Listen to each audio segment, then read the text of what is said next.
This is the Detroit Sports Podcast Network.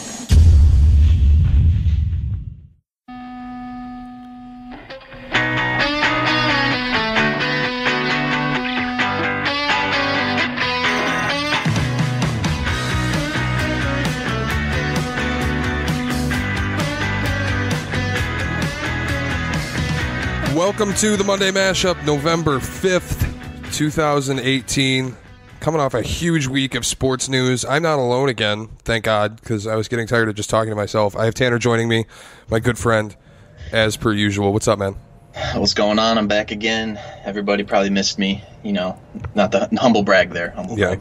Via Skype, we're talking, and it's good because I'm glad that I have my resident Michigan fan in-house because we have to talk Michigan football this week because they just keep winning. The revenge tour keeps chugging along. And not just winning, they're dominating on all fronts, it seems. So, yeah, what an exciting weekend all around. Michigan State had a nice little game, too. In Maryland. Who cares? So where I kind of want to start, because we have to get into the Lions stuff, too, and that's not going to be especially fun, but we got to do it. But where I want to start was with some fun stuff, because Sam Bradford got released this week. And, well, really, with the amount of money that the Cardinals gave him, it kind of is shocking that they were just like, yeah, you know what, fuck this guy, and dropped him.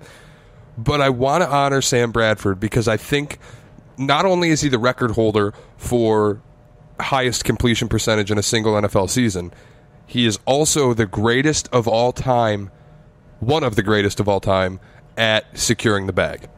Oh, yeah, for sure, dude. Like, I mean, what was his contract this year for, what was it, like $10 million or something like that? Or was it more than that? I think it was 23, if I remember right. Was it 20? Oh, my God. Like, I mean, at least good for the Cardinals just saying, like, admitting they were wrong and just cutting the guy flat out. Because the dude is worthless on that roster.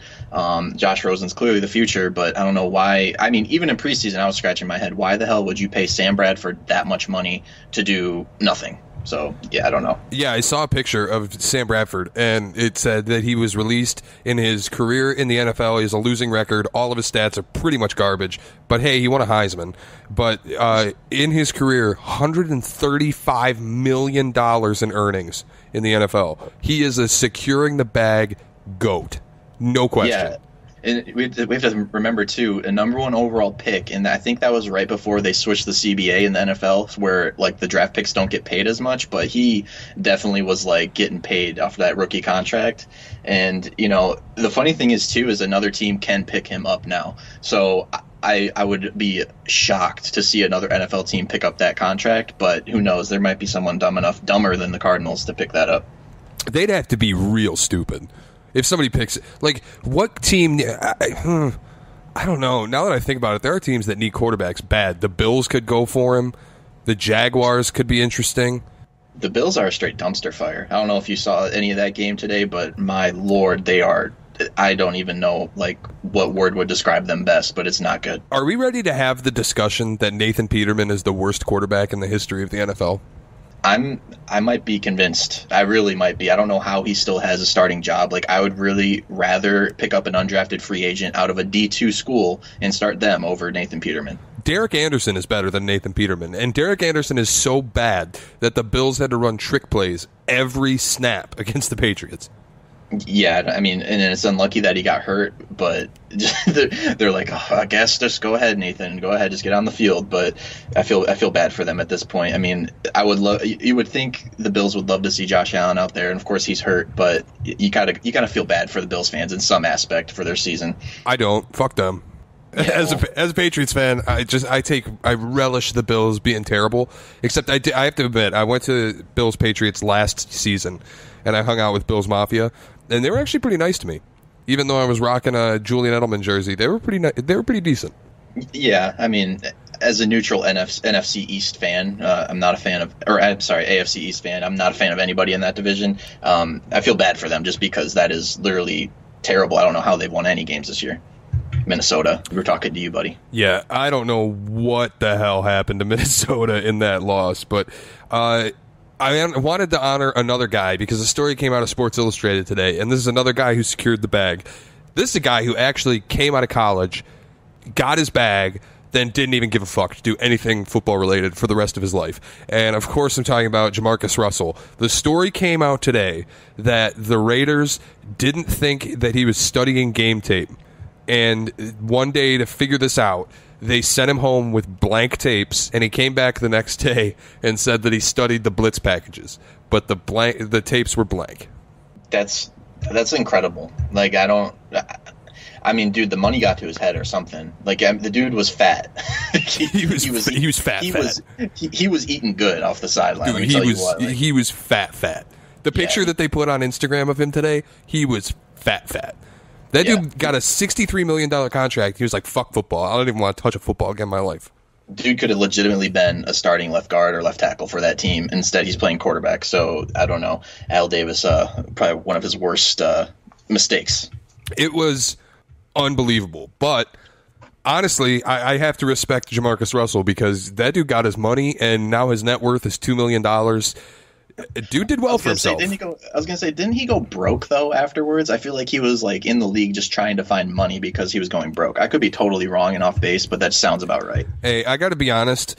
Grinding in the NFL to get your money and getting millions when you get your money sounds a whole lot better than what I do for a day job. So that's true. I think that's better than most people do for a day job. Jamarcus Russell, I think he's winning.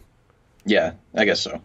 The other thing we want to talk about before we get into the Lions stuff is another national topic because the Cleveland Browns did the most Cleveland Browns thing in the history of the Cleveland Browns. Do you know what I'm talking about?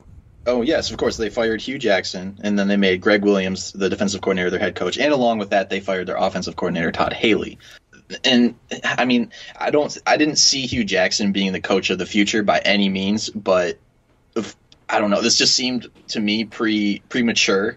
But I don't know. It could be the positive move forward. I don't think Greg Williams is the answer either. So maybe this is just setting up for next season in the future, what they're going to do going forward. Something is in the water in Lake Erie, I think, because what the hell are the Browns doing? Like, in Cleveland, we have the Cavs, who just fired Ty Lue a week ago, despite the fact that they had plenty of opportunity to fire Ty Lue, and now they did it when Ty Lue has absolutely nobody on his roster, and it's not really his fault that they suck because they have no good players except for Kevin Love. But they're like, no, you know what? Ty Lue, it's time to move on. They fire him. Then you have Hugh Jackson, who started his career 1-31 in 2 years coaching the Browns. Somehow kept his job. Now he's trending upwards from how bad he was at 2-5-1. And they're like, no, dog, we're going to cut you loose. And by the way, we're going to cut your offensive coordinator, too. And then they promote their defensive coordinator after spending the first-round pick, number 1 overall, on a quarterback. Yeah, they got to groom him with Greg Williams' mindset. And then, not to mention, they named their new offensive coordinator. Hasn't called a single play in his entire career. I'm pretty sure he was their wide receivers coach. So, I mean, it just scratches your head all around. You know, you want to scratch your head all day about that. But the funny thing is, they were actually kind of competitive with the Chiefs today. So, I don't know. Maybe that's a positive to look at for them. I guess. But I look at this. I go, one, Greg Williams was the head guy for the Saints Bounty Gate. Probably not the image you want to project as an organization in 2018. Then you go look at they're promoting a guy to call plays who's never called plays in his life. Literally the only thing that the Cleveland Browns have to do right now is make sure that Baker Mayfield is successful and make him as good as possible. How are they going about that? Promote a guy who's never called plays in his life and make a defensive coordinator the head coach. Yeah, and what's funny is I think the ownership and the general manager for the Browns want Baker Mayfield to play like he did in college, and Hugh Jackson and Todd Haley refused to let him live in that system and adapt to that new style. And I think going forward, they are probably going to adapt and change their offense towards Baker Mayfield, let him play like he did at Oklahoma. Just let him loose, man. Just let him go. Yeah, I'm with you, and I don't know. I think Baker has such an interesting game, and we kind of saw it a little more today than we had when Hugh was a coach. And obviously Baker came out and he was like, look, I didn't like Hugh Jackson at all. Sources were saying Baker and Hugh did not get along because Baker thought that Hugh Jackson just had no idea what he was doing, basically. And I think he looked a little better today because I feel like he felt like a dog let off the leash. But still, Greg Williams is not the guy. Literally only the Browns would draft a quarterback number 1 and then make a defensive guy their head coach. Yeah, and I don't know who the guy is going to be. They're going to have to find the next Sean McVay to groom this guy, but it'll be interesting to see either later this year if they hire a head coach during the season or in the offseason, see who they end up picking up. They're going to poach Lincoln Riley from Oklahoma.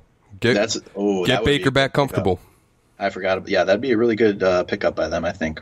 All right, so I want to get into the Lions stuff. And we originally talked about this when we were like coming up with topics for this show today was, is it unfair to start pointing the finger at Matthew Stafford? Or is it time to stop letting him off the hook, was my kind of idea, because I was working off of last week's game and the performance that we saw last week, and people were still like saying it's not all on Stafford. Stafford's still doing things right. He needs more help. Then I saw today's game, and I got to tell you, man, I'm done. I'm out on him.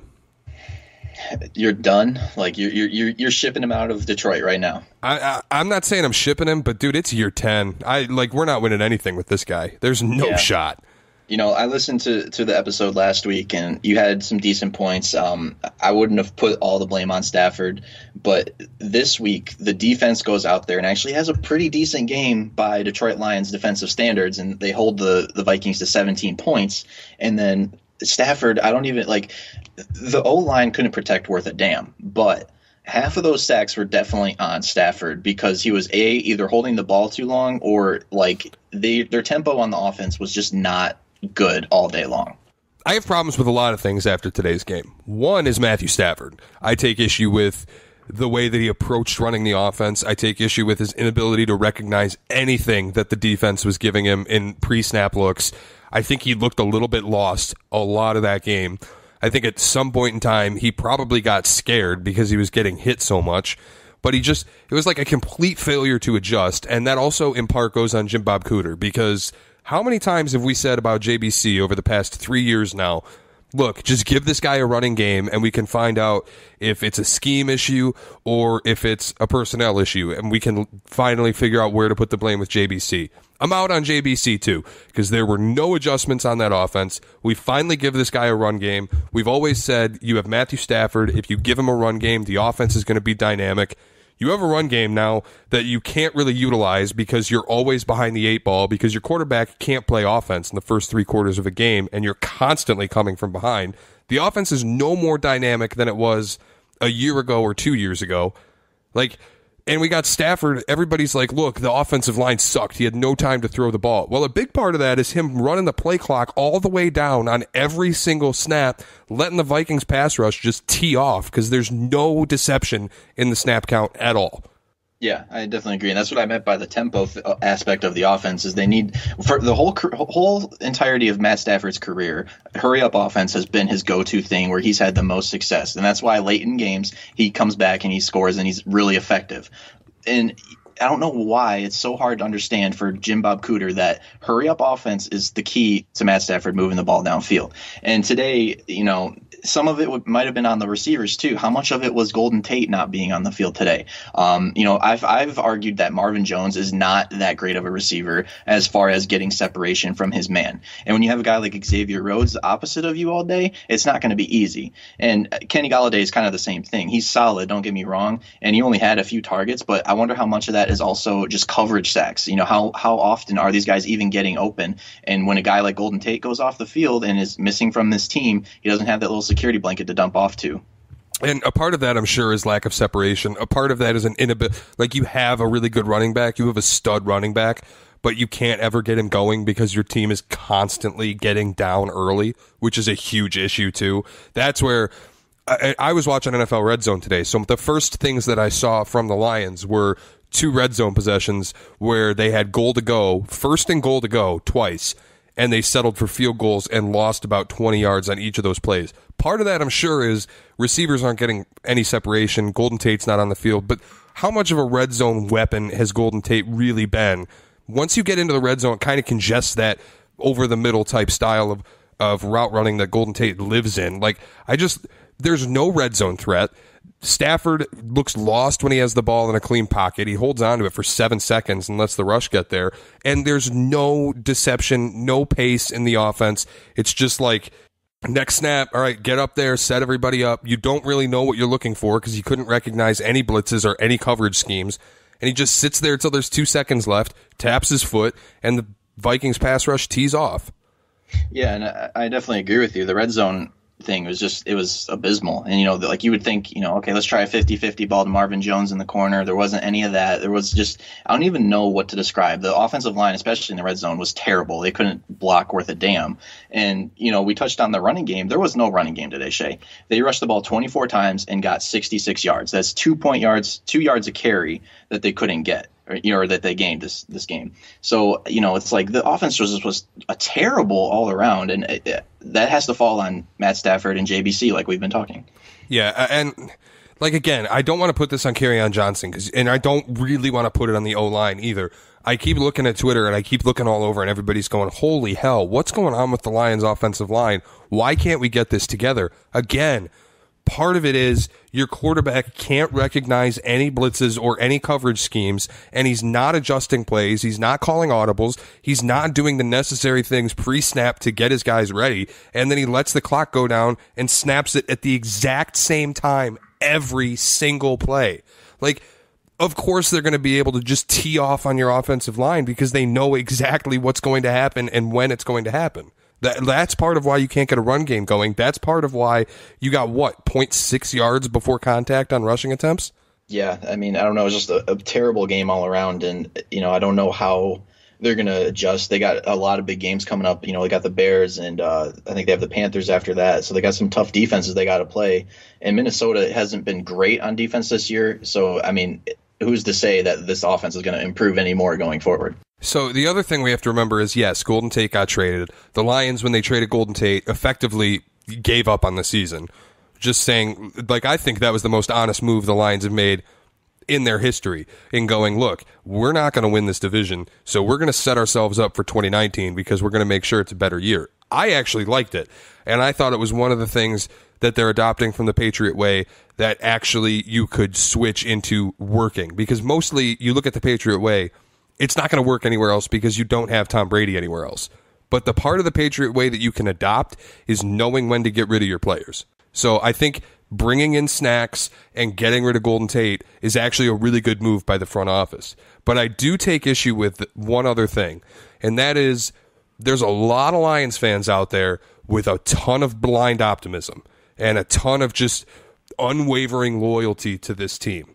If after the game today, you are one of the Lions fans that goes, if you don't want to, if you can stick with me or you cannot stick with me, but I'm going to keep being optimistic because I love this team. Shut up. Just go away. You are part of the problem. You going, look, I will love this team through thick and thin, no matter what happens. That's the reason they don't get any better. You are a part of the problem. Yeah, and I mean, I don't have any optimism for the rest of this season, but I do have optimism for seasons in the future, for next season in 2019 and 2020. Things could get better. That move, that trade for Golden Tate, getting a third-round pick, I thought was exactly what they needed to do. I think I was on this podcast not that long ago preaching how they need to get rid of him because his contract, there's no way they're going to resign him. So I think getting a third-round pick was amazing, great, excellent, Bob Quinn. So they got to get these draft picks, though. That's going to be the key moving forward is, are you going to be able to draft? Because so far, Bob Quinn, he's had some hits and he's had some misses so far. So it's going to come down to him and whether he can draft and assess properly his players that he wants on the team. Yeah, this is where I wanted to get into the next thing, was grading the Lions front office after the trade deadline this year. I thought they drafted really well. Kerryon Johnson has turned into the best running back that this team has had since Barry Sanders. The running game has taken strides. We've had multiple 100-yard rushing games, which is something we couldn't have said for the past, 4 or 5 years? Right. I mean, you look at, you got Snacks Harrison for a fifth, and you traded Golden Tate for a third. So effectively, you traded Golden Tate and a fifth-round pick for Snacks Harrison and a third-round pick. To me, that's a win. Yeah. That's where, if it's me grading the Lions front office this year, they're getting an A. The team is getting an F on their performance this season, but the front office, I have reason for optimism in future seasons. Yeah, and what's funny is, I think with Matt Patricia coming in, I think, Bob Quinn knows what kind of players he wants to scheme for, or what kind of players he wants to draft for his scheme. So I think this most recent draft was so far his best one. You got, like you touched on, Kerryon Johnson, Deshaun Hand has had a big role in this team so far as a rotational defensive line player. Tracy Walker is a special teams guy, and I think honestly they're building him for a replacement for Glover Quinn. So I mean, so far, like I think this last draft class was amazing, but so far this season, yeah, getting a third for Golden Tate, excellent. Getting Snacks Harrison for a fifth, even better. And I think going forward, that's a staple of that defense that they can build around. I'm curious to see next year in the draft what kind of guys they get. They got to get a defensive end to replace Ziggy Ansah. I don't think he's going to be on this team next year at all. And they got to get a corner because Teez Tabor has been the biggest misfire of Bob Quinn's tenure in Detroit so far. Teez Tabor sucks. Cut him. He's like terrible. Literally cut him. Yeah, he's got awful at it. I mean, I don't like. I want to give the kid some credit. He's a second-year player. He didn't have a lot of playing time last year, so maybe he's working through the kinks. Like people forget, Darius Slay, his first season was not very good. His first full season playing, he was below average, and then like kind of average, and then he kind of exploded on the scene year 3, 4, and 5. So I mean, I want to give the kid some slack, but so far it has not been good at all. What is it with Tabor? Year 3, you're done. This is year 2. It's not Slay wasn't this bad. Tabor is so bad. If we play 7-on-7 and we get some pickup guys, I don't want Tabor on my team. Like he's that bad. Yeah, no, he's a liability on defense. They literally target him, and he's been getting holding calls and he's just really bad so far this year. Yeah, no he's getting exposed by opposing offenses. Whenever you have that on your defense, you have to get rid of it. Like, what did the Patriots do when Eric Rowe got lit up week 1? He hasn't played a down since. Like, just get rid of that guy. Somehow find somebody else who will buy into the scheme and relish an opportunity to compete for that position. Get Tabor out. Because as long as he's in there, he's a liability. Yeah, and that's why I wish the Lions, I think they are kind of openly tanking in a way when they got rid of Golden Tate. It's like, okay, hey, we're going to set up for the future, which I have no problem with. If you're going to go out there and just admit you're going to tank and try to get a high draft pick, that's okay with me. I'll be completely honest with you. It might not be great to other fans, but yeah, this next year's draft is going to be the biggest of Bob Quinn's career so far. And again, I think you're right. I think you touched on Matt Patricia came in and maybe the expectations for this season were a little unfair, but you look at the draft class this season, and as bad as the offensive line looked today, and again, a lot of that is on Stafford, but you look at how bad that offensive line looked, the one part of that offensive line that actually looked pretty good was Frank Ragnow. And that's where I'm like, every single draft piece that they got last season has been trending upwards. People go, the Lions' history, they can't draft, so why are we trading guys for picks? But you look at the picks from this year, they've all actually been pretty good. So if that continues, you're looking at it probably pretty decent 2019. But yeah, this year's over. Make no mistake, this year's over. I'd be completely fine with them going 3-13 and getting a good draft pick. So, I mean, that's just me, though. That's exactly what they should do. And I don't know how many times I've said it on whatever podcast we're doing, whatever blog I'm writing, but you look at last year, who was in the AFC Championship game? The Patriots, who are an absolute anomaly in a sport that typically punishes success, and the Jags, who a year before had, 3 wins, and were building onto a defense that had actually been pretty decent, like something the Lions might be working with now that they have Snacks and Slay is locked up. You look at, again, I'm going to take issue with Stafford, but you look at the other teams, the Vikings were no good, and then they're in the NFC Championship. The Eagles were no good. They win the Super Bowl. Rebuilds don't have to be multi-year processes like they are in the NBA, in the NFL. You can rebuild a team in a year after going 3-13. Absolutely. I have no quarrel with that argument. So, again, you look, and as much as I'll punish Matthew Stafford, I think right now in the NFL is as much a time where you don't need a quarterback to win as ever, because you look at, again, the Jags a year ago with Blake Bortles, who is obviously a liability, AFC Championship game. And I know, the Eagles, Carson Wentz went down, everybody wrote him off. Nick Foles rode him to the Super Bowl. Sometimes you need an offensive coordinator who will let him off the leash. I guess you could argue last year 3 of the 4 quarterbacks of the AFC and NFC Championship game were just regular dudes, like Nick Case Foles. Case Keenum, exactly. That's where I was going. And Blake Bortles is nothing spectacular. Only one in that group was Tom Brady. That is like, above and beyond what expectations are. And, so, I mean, I've seen a lot of people that the talk about getting rid of Matt Stafford has been increasing tenfold over these past few weeks. I don't know if I'm ready to jump on board yet, but it's definitely becoming a discussion. I'm at a point where I don't think he's ever going to win anything, but I think the way the quarterback position has evolved, you can build around that position. Like, the Patriots have always relied on their quarterback. I don't think you necessarily have to do that anymore. The Rams are an undefeated team. I would not call Jared Goff any better than a middle-of-the-pack quarterback, but they put so much talent around him that they're undefeated right now. Well, assuming they beat the Saints. I just gave away what time we're recording this during the day, but I think the league has changed to the point that you don't need an all-star, Pro Bowl, all-pro quarterback to win games. Like, Aaron Rodgers is arguably one of the 2-3 greatest quarterbacks who's ever lived. He has one Super Bowl ring and he plays on a garbage team and he can't win anything.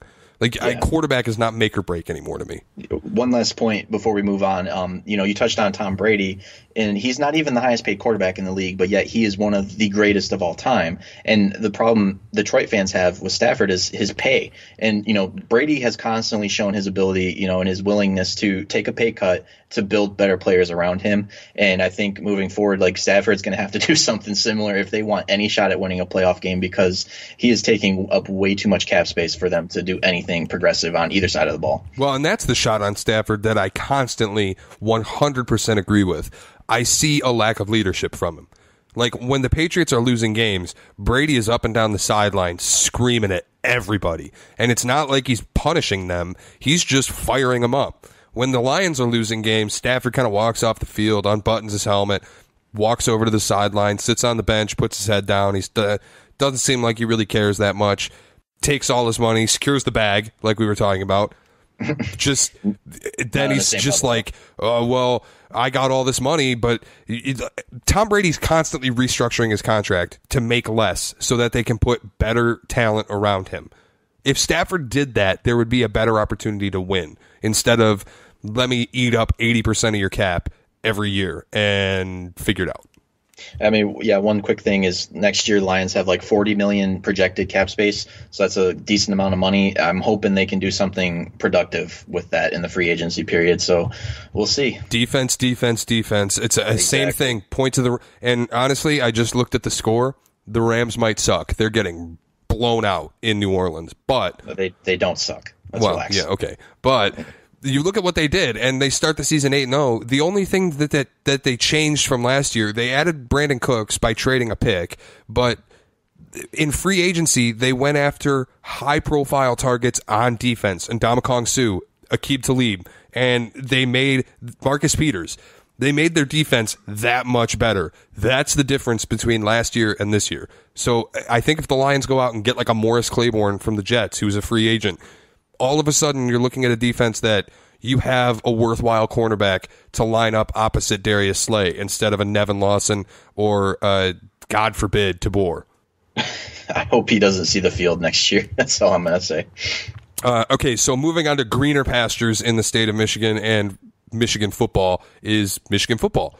Go Blue. Yeah, they just keep on rolled over Penn State, and I don't want to take too much away from them, but I did keep saying to you all week, Penn State fucking stinks. Yeah. And it's what they showed. They do. They suck. I mean, we've said that, like, even preseason, I was saying, okay, Penn State is not this high ranked of a team. There's no way. And then that first game they had against App State, they almost lost at home. So, I mean, yeah, there was writing on the wall that Penn State is probably not as good as everyone thinks. But nonetheless, Michigan did what they should have done against a team like Penn State. You win a game 42-7, and it probably should have been 42-0. Once again, a shutout is lost just because Don Brown wants to get some second stringers in the game. But this team, they have the game plan. It's there every single game. It's run the ball, grind the clock, just wear down this defense as the game progresses. And then the second half, they explode on offense, and that defense is as suffocating as ever. So, I mean, I'm in love personally. I love Don Brown. I'll openly admit I wish he was my father, but just because the guy's a beast. That was just a great game all around. I have nothing else to say but that. Ohio State struggled at home with Nebraska. So it leads me to this, because like we can talk about Michigan Penn State all day. At the end of the day, blue hammer, whatever you want to call the nail that Penn State was, because it's just pound town. Like, there was absolutely no shot for Penn State to win. We saw it immediately. When Michigan went up 7-0, I'm like, you guys are winning this by 50. Penn State can't do anything. You could tell in the first possession. But I looked at that game, and then I saw Georgia beat Kentucky, which Kentucky's another Penn State-like team that I think got way too high in the rankings. But they've won some really sloppy games, Kentucky did. Exactly. And that's why I look at the Georgia game, and I go, how much am I going to take away from Georgia beating the hell out of Kentucky? Because I kind of figured that would happen. I thought Kentucky was a fraud. But I look at the playoff picture now. Alabama remains undefeated because they stomped LSU at night in their own house, which, by the way, is remarkable. And Georgia now has a one loss. They are on cruise control, basically have the SEC East locked up. They do have it locked. The winner of that game took the SEC East, so they are locked for to play Bama. Excuse me. Georgia-Bama collision course. You're going to have one loss Georgia, undefeated Alabama, playing in Atlanta, the SEC championship game. If Georgia wins that game, does it fuck Michigan for the playoff? You know, I don't know. It's hard to say because, I mean, if you look at Georgia's schedule, it's not earth-breaking stuff. And I mean, I'm not going to sit here and argue that Michigan's is that much better, but you know, their one loss was to LSU in Baton Rouge. You know, so it's going to be hard to say if they go out there and play a really good game against Alabama in the SEC championship, assuming they win out the rest of the way. They do have to play Auburn next week, but other than that, it should be a cakewalk to that game. You know, they could mess things up, Shay. I'm not going to lie, but I think also you have to remember, you know, here comes the cocky Michigan fan aspect of me, the brand that Michigan brings to the national stage. If it's Michigan versus Georgia in that spot for the fourth spot in the tournament, or in the Final Four, excuse me, then I think they might give the edge to Michigan if they win the conference and do what they should.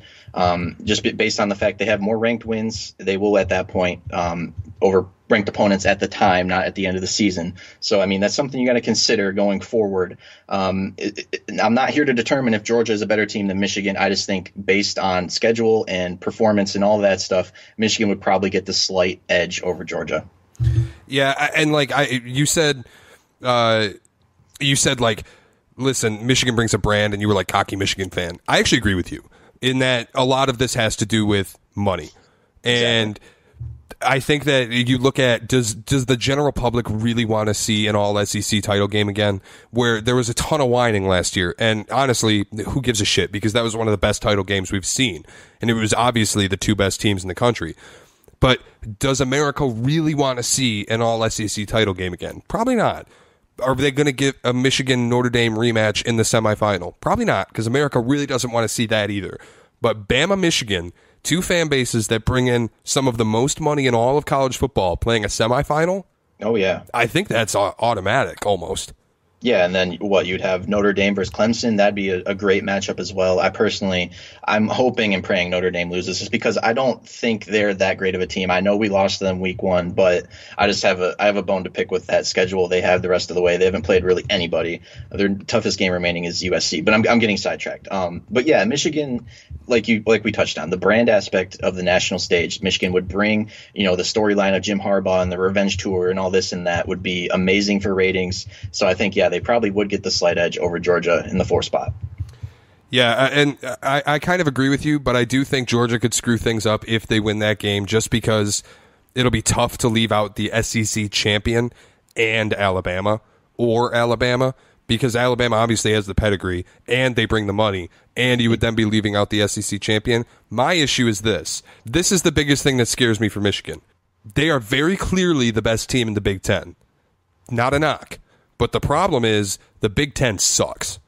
Yeah, I mean, from an outside, you know, you're actually watching the games. The Big Ten is not as good as it was last year, per se. But, you know, I guess if you're just going to look at it on paper, Michigan has a lot of ranked wins this year. And their one loss is to the number 3 team or 4 team in the country right now. And that's Notre Dame. And it was on the road. So, I mean, yeah, the ranked wins over Wisconsin, MSU, Penn State. And then if they go on the road and beat Ohio State in the shoe, and then they play, you know, they win the Big Ten championship, that's a pretty strong resume to get into the Final Four. So, I mean, I don't know. It's going to be tough to see. I think honestly, there could be a chance if Michigan goes on and rolls, does their thing thing. And if Notre Dame doesn't look impressive the rest of the way, I'm not saying it's going to happen. I'm just saying there is a slight possibility Michigan jumps even with a loss to Notre Dame over Notre Dame to get into the Final Four. Yeah, Don't be crazy. I don't think they leapfrog Notre Dame. I think that's actually impossible because Notre Dame is another fan base that has a brand and brings money, and they already won the head-to-head. I mean, yeah, I know. It's true. And I'm just saying, but from a national perspective, it was week 1 on the road. They could, I don't know. I'm just saying. It's still crazy. All you want. I think that's nuts. I think that's a little nuts. I don't know if it's nuts. I don't know, man. If they go out there and they look impressive at Ohio State and they dominate the Big Ten championship, they are arguably the hottest team in the country the last 4 to 5 weeks. They could leapfrog. I'm just saying. Call me crazy all you want. That's like 2013 Michigan State. That was undoubtedly the hottest team in the nation over the last 5 weeks and still couldn't get into the national title game. I just think, if it's Notre Dame and they're undefeated and they have a win over Michigan head-to-head, there's no way Michigan could leapfrog them. Yeah, okay. Call me crazy. I'm just saying. If it happens, you heard it here first. All right? I want full credit for it. Yeah, I doubt. I think Michigan's going to get in anyway. I just don't think they're going to be able to leapfrog Notre Dame. I do think they're going to get in. The other question I have is... Oh, go ahead. I was just going to say, I don't think the chaos we are talking about is actually going to happen. In all honesty, I think Alabama will destroy Georgia in the SEC championship just because they have been ridiculously good all season. This is Nick Saban's best team I've seen in my lifetime. So I'm glad that you brought up that this is Nick Saban's best Alabama team because I agree with that, and it goes to the next topic. Skip Bayless made some headlines when he said that Michigan has all the tools it takes to beat Alabama. I thought it was a little bit ridiculous because I don't think anyone in America has the tools it takes to beat this Bama team.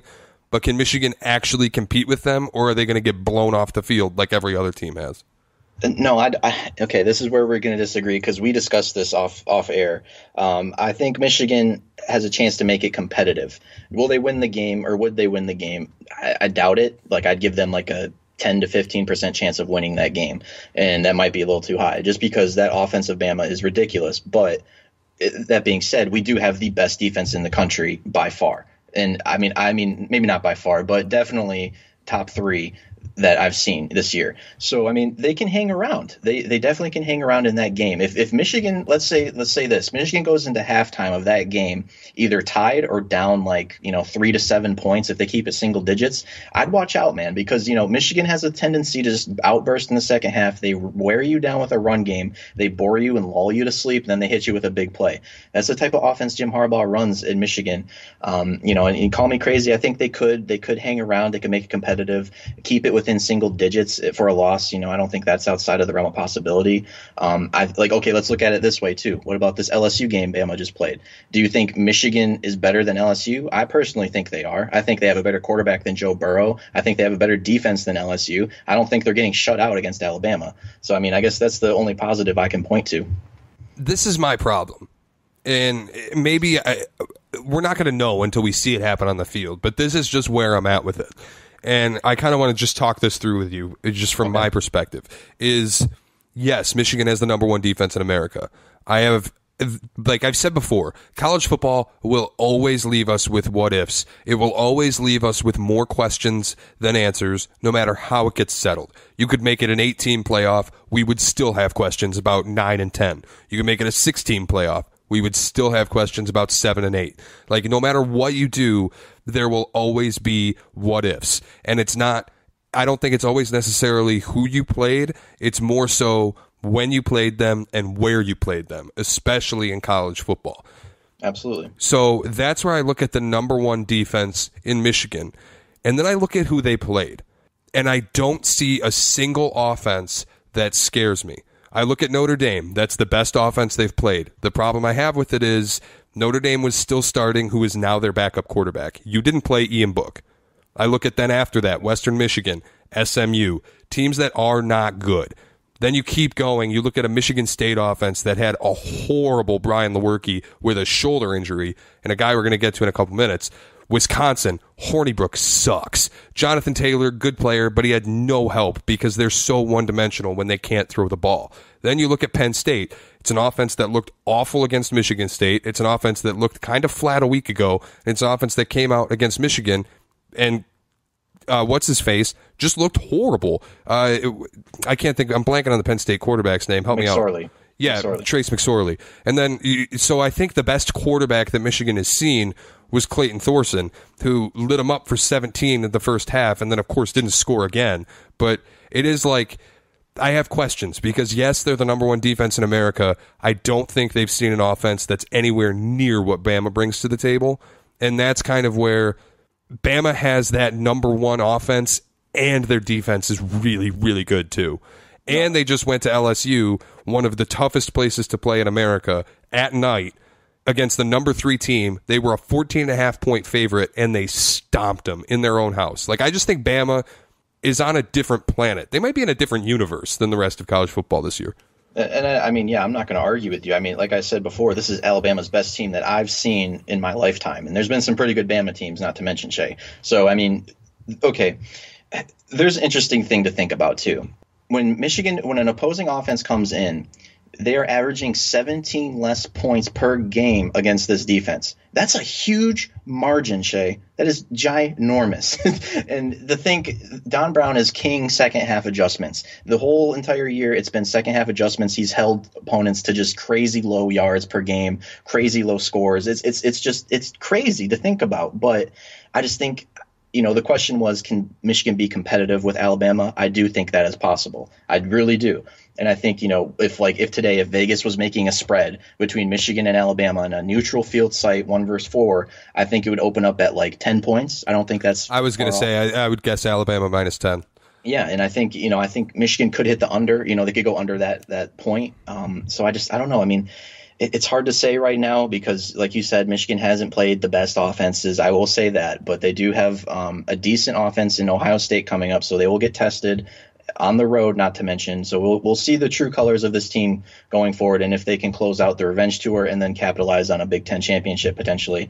So, I mean, I'm excited to look for that. But like I said, I think personally they can compete with Bama and keep it competitive. Yeah, and obviously we're glossing over the Ohio State game, but just to kind of reference that, without Nick Bosa, that defense hasn't looked the same. That defense wasn't great to begin with. The offense hasn't looked great. Dwayne Haskins looks like he's taken steps backwards since the start of the season. So I have questions about if Ohio State's even any good. That's kind of why I'm glossing over it. I think Michigan is very clearly the best team in the conference. Yeah, I mean, you got no argument from me. I think they've week in, week out dominated ranked opponents. They've dominated just everybody they've played, which is what they should be doing if they're going to make the Final Four. So, I mean, and like you touched on Ohio State, they were arguably the hottest team in the country the first 4 or 5 weeks of the season, and now they've kind of taken a step back. But they do got a big matchup this week, Shea. Big game. Big game. One more topic before we have a couple questions from fans on Twitter that we want to answer, but one more topic before we get to that. NBA, got to mix in the Pistons, got off to a 4-0 start. Their record now sits at 4-4, I'm pretty sure. Hasn't looked like any great basketball. Even when they were winning, it didn't really look like great basketball because they were playing against objectively bad teams. No, not objectively. They were bad teams. Yeah. So that's where I just want to look at the Pistons and say this. And I think it might be a little bit of a hot take, but I also think it's not at all. The Pistons have the single worst situation in the league of any team right now. I mean, you're not going to get an argument from me, sir. I mean, excuse me, sorry. They're stuck in I don't know what's the word, purgatory. They're stuck in purgatory where they're at. It's going to be, this reminds me of the Tigers in a way. If you think about it, for how long they tried to hang on and just compete, and when they should have just stopped and rebuilt where they were. It's exactly the same situation. If they just stopped and rebuilt probably 2 seasons ago, who knows where they could be? They could have had some talent on this team. They could have had some great young draft pick players on the team. But yeah, they've kind of effed themselves over in the recent years, and this year's not looking any different. I don't even know if they'll make the playoffs, to be completely frank. They probably will, just because the East is really bad, but I'm not looking forward to this season going forward. Yeah, I think the East is so top heavy that the Pistons get into the playoffs, which is a problem because then you don't get a lottery pick. I would rather they miss the playoffs than get in. But the issue with me is the NBA, without a doubt, on a night in, night out basis, provides the most entertainment of any of the leagues by far. I can watch bad NBA teams and enjoy watching them. I can look at the Nets with Spencer Dinwiddie, who, he was a Piston once, by the way. But I can look at the Nets and Spencer Dinwiddie and Jared Allen and have fun watching that team. I can go to the Atlanta Hawks, and even though they suck, I can watch Trae Young develop into a really good young player. I can look at the Memphis Grizzlies, who stink, and Jaren Jackson, a young talent who's playing really good basketball. Like, anywhere you look, you can find bad teams and go, there's a reason why I want to watch them. And then there's the Pistons, who have nothing except for an aging power forward, a center in Andre Drummond, who is either not engaged and doesn't even want to be playing that night, or solely rebounding and absolutely not helping the team in any meaningful way down the stretch of a game. You have Stanley Johnson just bricking shots. You have Reggie Bullock, who's a middle tier 2 at best. You have Reggie Jackson thinking he's playing hero ball and he's some absolute superstar. And then you have an owner who sells these guys as a big three. And you look at this roster and you go top to bottom. There's nobody of value except for a 30-year-old power forward with one of the worst contracts in the league, and your 25-year-old center with another one of the worst contracts in the league, and you can't even play him in the fourth because he's so deep in foul trouble and still doesn't shoot free throws that well. And then you have to add in that they are capped out. And also, no one wants these players in a trade for anything. I guess the only positive I will say, Shea, is so far this year, Blake has been living up to his contract. I think, with the games he's been putting up, I'll tip my hat to him just a little bit. But yeah, like you touched on, this team is literally god awful. I'm literally getting to the point where I think Stanley Johnson is almost up there with Darko Milicic as far as being a terrible, terrible draft pick. I agree. And then you look at the youth that they have, and you go, well, they got Bruce Bowen and they got Kyrie Thomas, and I'm like, dude, you aren't selling tickets with Kyrie Thomas. Like, what are you talking about that for?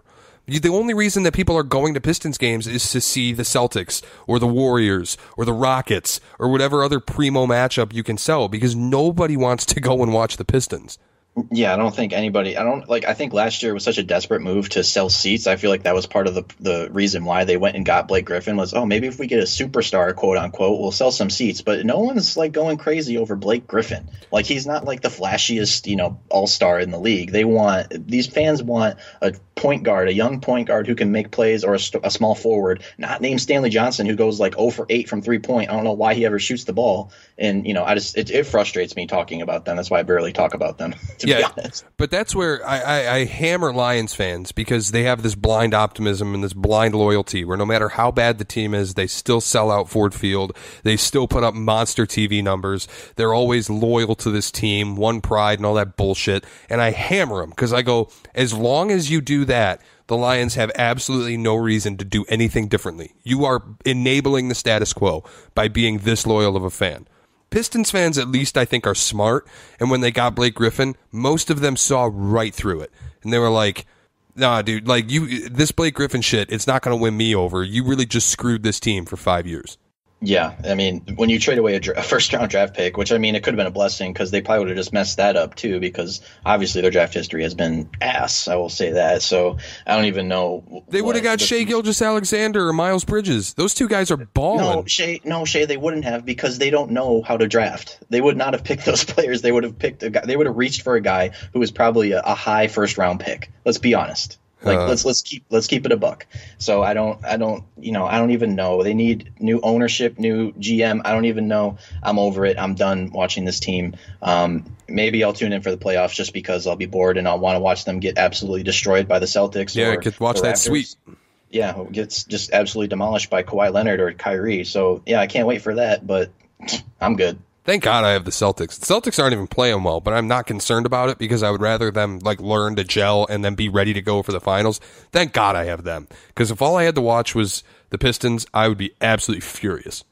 Yeah, I can't even say it. At least I got the Lakers because they've been kind of terrible recently. So yeah, they stink. Oh yeah, big Lakers fan here. Yeah, I'm a big LeBron guy. Actually. Lifelong Lakers fan, Tanner Seltzer. Yeah, I'm a big LeBron guy and big Mo Wagner guy. That's literally the two reasons why I watch the team. Okay, so we do have a couple questions in the mailbag. One of them is Michigan State related, which is good because I didn't build any topic for them throughout this show. The other is Lions related, which is not so good because I already kind of answered it, but we'll go back over it again. The first question, let me grab the name. I know the question, but I have to make sure that I get the user correct here. Well, we'll start with this question then. From Roger Beard on Twitter, who tweeted at the Detroit Sports Podcast Network account, at Detroit Podcast, and at me. You can also tweet at Tanner, at Norling Shea, and at Tanner Seltzer, right? Yep. Just one word. So Raj Beard 2K1, that's his at. What is wrong with the Lions O-line? It doesn't make any sense. They seem to have talent on that side, but they got Stafford killed. I already went over this. Yeah, we both touched on this. I mean, I said 10 sacks is an astronomical, my English is bad, astronomical number. I won't deny that, but I'm literally saying 50% of those sacks were on Stafford, or either the wide receivers or Stafford, just because they couldn't get separation and Stafford was holding onto the ball for so long, and the O-line actually protected pretty well. But when they get 4 seconds to get to the quarterback, there's going to be problems created. Yeah, and again, like I said, when you have the same snap count on every single play, you are asking that defense to tee off and light you up. Like, you're just asking for it. So I think it's more schematic in Stafford than it is actually the O-line. I think some of those guys actually played pretty well today. Yeah, and I mean, of course, we should give a little bit of credit to Minnesota. They got guys like Everson Griffin and Daniel Hunter who were just going absolutely crazy. But I think a lot of it was just on the O-line just not playing well, and Matthew Stafford playing even worse. Yeah, and it was one of the worst performances from Matthew Stafford that we've seen. And honestly, I kept thinking once the fourth quarter came around, it was, 24-7? I'm like, man, Stafford's going to go down the field, throw a touchdown, and then there's going to be all those box score watchers that'll come up and go, he had a pretty good game. If he just had an O-line, it would have been fine. No, motherfucker, those dumb fourth quarter stats that everybody quotes with Stafford and goes, look at his numbers, though. Look at all these yards and these touchdowns. They're not real. When they all come with 10 minutes left in the fourth and you're down 2 scores, none of it's real. I mean, yeah. You got it, Shay. Like, I'm not arguing. That's where Stat Padford, I almost have to agree with it. I think it's a stupid nickname, but I really almost have to just agree with it because his stats are inflated. There's no arguing that. Yeah, no doubt. And then the other question from Al Johnson, big fan of the program, I suppose, was why did Lewerke start? Clearly, Rocky Lombardi is better. Look, Al, absolutely no argument from me. None. I think it's almost an indictment on Rocky Lombardi and his readiness and his understanding of the offense and his understanding of what D'Antonio and that moron, monkey, idiot Dave Warner want to do. But, I guess it's an indictment on Rocky because he might not be there yet, and maybe Lewerke at 70% is viewed at being better than Rocky at 100%. But Lewerke has been horrible this year, and the only reason that they beat Maryland is because Maryland's defense stinks. Probably something to do with DJ Durkin in some way, and they couldn't stop the run. For the first time all season, Michigan State had a 100-yard rusher. Connor Hayward had a 70-yard touchdown. Michigan State, to me, looked like a better rushing team against a really, really bad Maryland team. So you didn't need a quarterback to throw the football. But again, Lewerke looked awful. I don't know why they continue to roll him out there because unless he's going to make a huge turn when he's healthy next year and be the answer at that position, I have no interest in it. Yeah, I mean, I don't know what else to say. Like you said, Maryland's in turmoil right now, so I don't know how much of a factor that played into it. But Michigan State, like you said, they got the run game going, so good for them, I guess. But also, one thing, can I ask Spartan Nation something? Can we stop with the Rocky Lombardi would have beat Michigan agenda? Can we stop that? Who's saying that? There's people on Twitter who are actually saying that, Shay. There are some morons out there. And if you agree with that, you are a moron. I'm sorry. I think it's funny. Everyone's like, Rocky Lombardi, look what he did on that last drive against Michigan. There were 3 penalties on that drive. 45 yards of penalties, and then you completed 2 passes. And that's me clapping. Good job. There's really people saying that? Yes. Go look it up, dude. I'm telling you. Oh, my God. Yeah. No, Spartan Nation, look, I take issue with Spartan fans a lot. Because they aren't willing to let D'Antonio off the hook because he got that nice little glitzy Rose Bowl ring. Get the fuck over it. Win another one and then let's talk. I take issue with Spartan fans a lot. If there's anybody out there saying Rocky Lombardi would have beat Michigan, look, would he have given us a better chance? Probably, because I don't think Rocky Lombardi goes out there and throws fades 10 rows into the stands every single third down the way that Brian Lewerke did. Would he have beaten Michigan? Fuck no. Get out of here. Michigan's just a better football team, plain and simple. Yeah, I don't know. Would he have gone 10 for 25 instead of 5 for 25? I don't know. What's he going to... Maybe he throws the ball 30 times because he's a little better. He goes, 14 to 30 for 150 yards and maybe a touchdown? Come on. We're really going to go with the Rocky Lombardi would have beat Michigan? Shut up. God damn, this is the problem I have with State fans, dude. Just drink the medicine. Sit the hell down. You lost the game. Stop building narratives. Just shut up. Yeah. I think Michigan State fans, I mean, I guess all fan bases of Michigan are just all very similar. They like to make little excuses and what-if scenarios that don't make any sense. If it didn't rain, we would have... Newsflash, both teams play in the rain. Yeah. If Rocky Lombardi Rocky Lombardi is not good, so no, shut up. Rocky Lombardi is not better than Alex Hornibrook as far as I'm concerned, so shut up. I guess we can, add on to this conversation real quick is, big matchup this week, like we touched on earlier, OSU coming into East Lansing. Interesting stat real quick for you, Shea. OSU has not lost in East Lansing since 1999. Yeah. So extend that it with a grain of salt. Yeah, extend it. Is that where you're going with it? Extend it. I agree with. I don't even know what the spread's at, but I think OSU kind of comes out of their shell that they've been in and just lays it on Michigan State this week. Yeah, to be honest with you, okay, another thing, because I saw someone saying, should Michigan State help Michigan by beating Ohio State, or should they lose to Ohio State, even though it would not help Michigan or something? And I was like, wait, I think that's fucking backwards, because if you beat Ohio State, then that just makes Ohio State look awful, and then they'll probably take Georgia over Michigan, because Georgia would have the better resume. Like, if you lose to Ohio State, and Ohio State comes as a top 10 team, that's much better than if they go on the road to East Lansing and get pounded by a horrible Michigan State team. Then you're playing a maybe like bottom 20 of the top 25, or like possibly unranked Ohio State the last week. Doesn't help Michigan. No, I would rather Ohio State win that game, of course, selfishly, just because it could be a number 4 rank versus a number 6 or 7 rank at that point. Who knows? So yeah, definitely don't beat them, please. I'm asking you, Sparty, just lay down for this one. Just help us out a little bit. Thanks. Well, and I just want all the assistant coaches to get fucking shit canned. So as far as I'm concerned, lose. Like, lose so badly that Mark D'Antonio can do nothing but fire the assistants. And then when he brings new assistants in, we can find out if it was the assistants or if D'Antonio's the one that's just steering this ship into the ground. But I digress. Thank you for listening to our show. Thanks, guys. Love you. Have a great week. Bye.